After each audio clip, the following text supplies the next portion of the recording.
Hi, I'm Richard Regan. I taught Punahou 1963 to 1969. I was 35 years old.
Appreciate everyone's cooperation and community in coming here to help us.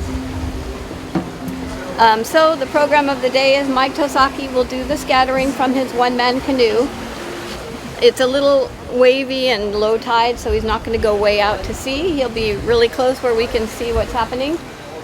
And then afterwards, we have a guest book. I know some of you have signed, but at your leisure, please visit our guest book, and we will be giving that to the family. Sadly, the family is in Minnesota, and none of them were able to make the trek over here, but they plan to come at a later date. Some of you may know that Dick had intended originally for this to be a blowout party with lots of booze and all of that, and then when COVID came, of course, big gatherings were not in fashion or even recommended, and time has passed, and we're just really glad that you've been able to be here originally we had planned folks traveling in from Minnesota, and as you know, a lot of Dick's friends are also in San Francisco, the Bay Area, East Coast, all over, but travel just hasn't been the thing. So we're really glad to be here. Really thank you for the music, for everybody who's helped to make this possible, and Carmel especially, for the Elks. And so we've asked a couple people to say a few words here. Hopefully there'll be lots of talk at lunch and lots of stories to share.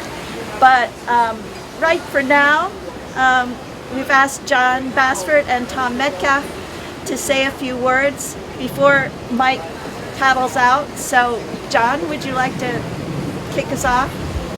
1980s, mid-80s, when I started at Punahou, and his dear close friend Richard Simons, who we call Sai, social studies teacher, always talked to us. We were good friends. He talked about Dick to us.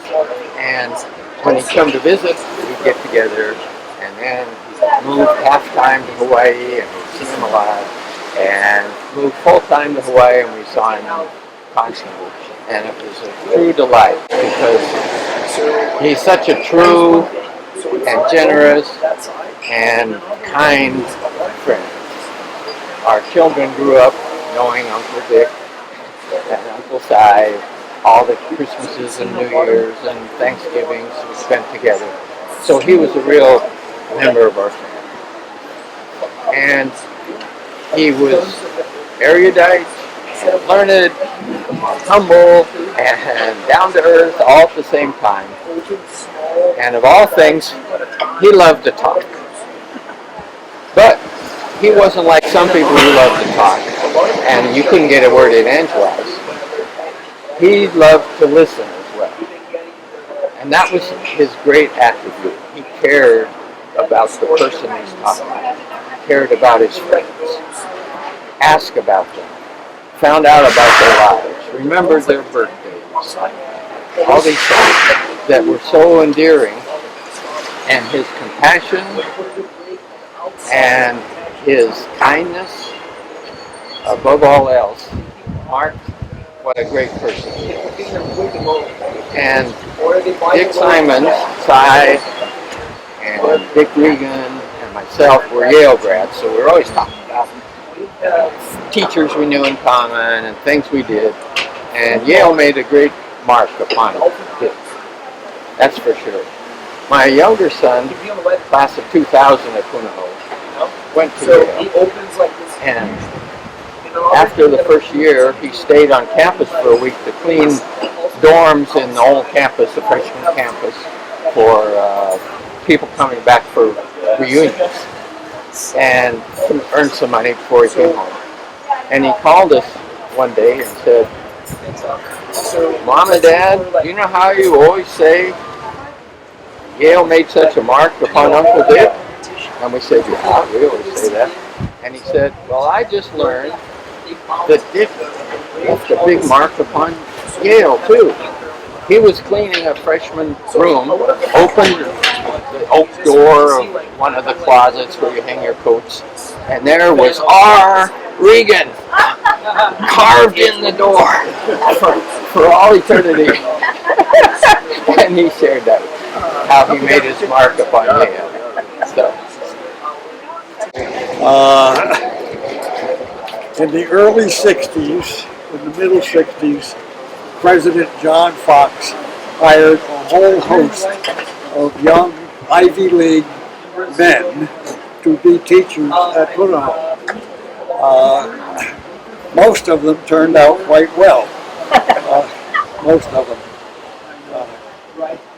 I was not Ivy League myself. I never knew how he hired me, but anyhow, I appreciated that very much. Among those hosts was Dick Regan. Dick taught U.S. history, and I was a history teacher of sorts in the summertime mostly, and got to know Dick. Somewhat. I won't say well, but somewhat. Actually, he was an iconoclast. He was a revolutionary without being violent.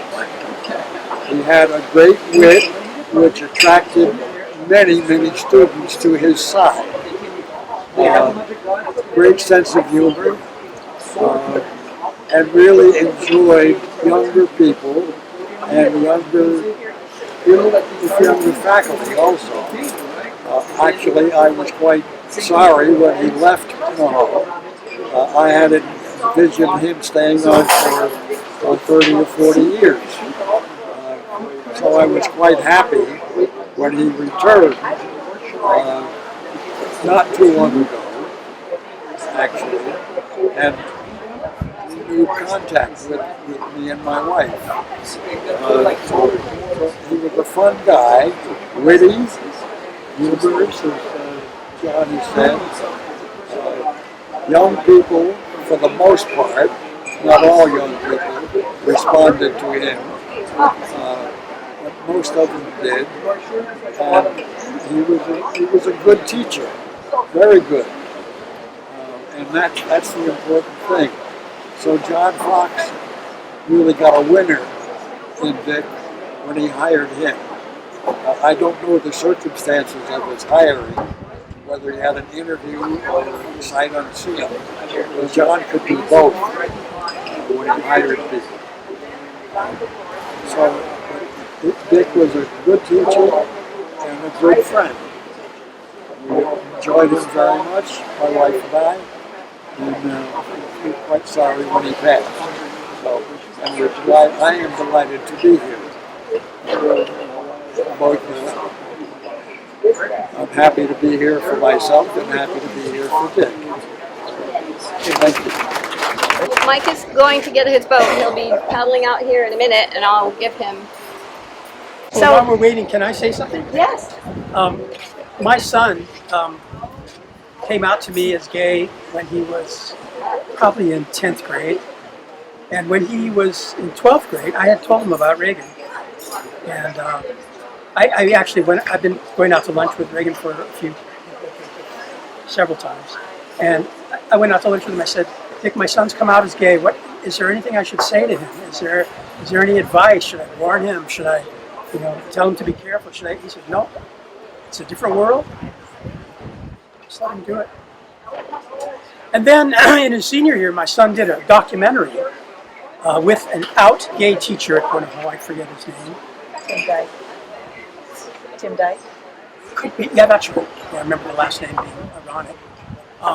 And then he interviewed him and Dick. And Dick sat with him for hours, telling him stories, and we recorded everything. There's a little audio-video difficulty because Dick couldn't hear as well. So he actually was talking to him through his iPhone, but I've got it all recorded, and my son made the presentation kind of an audio-video thing, and if anyone would like it, I would like to share it with them. It's very insightful about the different dynamic changes that happen in America, what allowed them to happen, and what the results were. It's really touching. And of course, now my son has a girlfriend, so I don't know what to think. Personal. Who cares, We'd love a copy of that for the archive. Yeah, I will see if I can. I know I've got the raw video, the raw audio, but I don't know if I have the video presentation. And we plan to share Kyle's video, so that's why we've asked for everyone to give us their postal mailing addresses.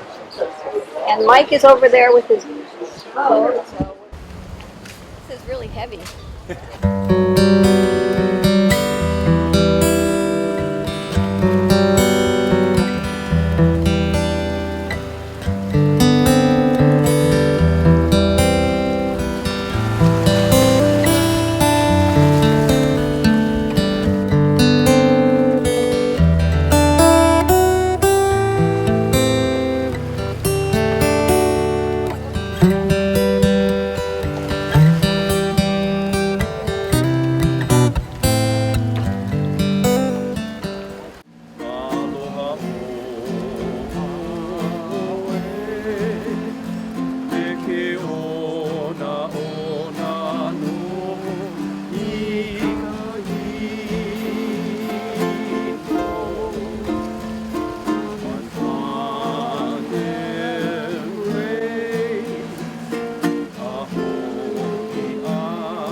since they weren't able to be here and wanted to and will be seeing all of us, I did want to read this message. This is from Bob Regan, who is Dick's nephew. How is it? Oh. How is it even possible to capture the essence of Dick Regan on paper? He was completely original and beyond the confinement of words. With all the changes that occurred in the world after Dick's death, I often wonder if we aren't just the remnants of Dick's imagination. Like characters he created in his mind that are anxiously suspended in a world without their author. Dick changed the world with the loving relationships he shared with friends and family. It is evident in his relationship with his brother Robert, in the care that was provided by Carmel and Suzanne, in his special relationships with Rich Rothrock and Jan Ott and many others. But most of all, it was evident every day he spent with Peter Hanley. To be in that circle with Dick was, to say the least, invigorating. Dick provided me with so many special moments to look back on. As a rebellious teenager during a difficult time, Dick took me to lunch on one of his visits back to Minneapolis. Instead of the Get Your Act Together speech, he simply asked about me and what my interests were. Most importantly, he listened. He wasn't trying to enlighten me or tell me what I should do with my life. He simply found a pathway for us to bond over music, art, and literature. He was on my side, and at that time, it was exactly what I needed. My mom fell ill with Alzheimer's around the same time Carmel and Suzanne were taking care of Dick. It was the days of COVID travel bans, and it was hard to not be able to be there for Dick. But knowing how much he took care of his own mother, Philomena, really helped me care for my mother in those difficult days. One of the funniest things I will always remember is when Dick declared he was sexually attracted to Hillary Clinton after one of her debate performances. I will always remember my last phone call with Dick. He was obviously a lot weaker, but he still wanted to hear about my family and my dad and Lee. After our conversation, he said, "You are a very special guy to me, Bob. You're a winner." I didn't know then that it would be the last time he said that to me, but I carry it in my heart every day. And then from Dick's brother, Robert, he spent many times talking about religions after I gave him a long homily on Catholic doctrine. Dick said, "I think we're on two sides of both of our core beliefs. We both agree that God is love." I thought Dick loves Peter more than I've ever loved anyone. That day, I stopped worrying about Dick's eternal future and began worrying about my own. Who could forget Dick's famous toasts? Two examples. "It is a naive domestic Merlot without much breeding, but I think you'll be amused by its presumption." And another, "I always like my whist window. It has all the exuberance of Chaucer without, happily, any of the concomitant crudities of the period." From Dick's niece, Lee Regan, "I miss his smile and the talks we had. He was always so nice and a big part of our family.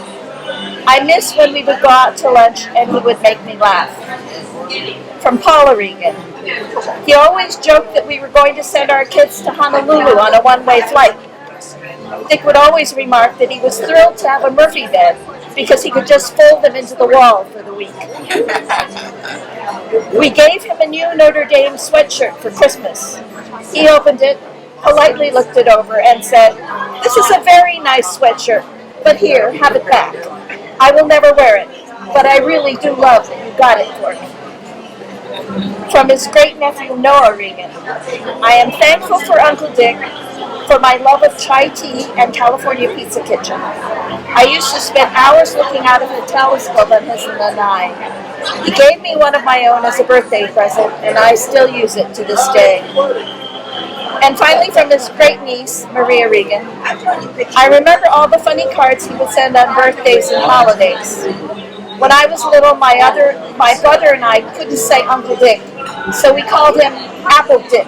It was what we called him, and he loved it.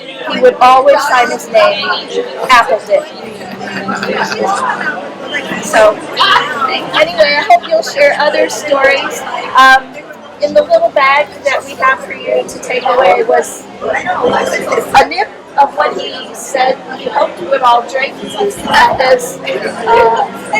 his celebration remembrance, and some quotes from Dorothy Parker, which, as you know, was a favorite of his to quote. And I hope you'll share more stories of your types. So, and hopefully more. Thank you for being here.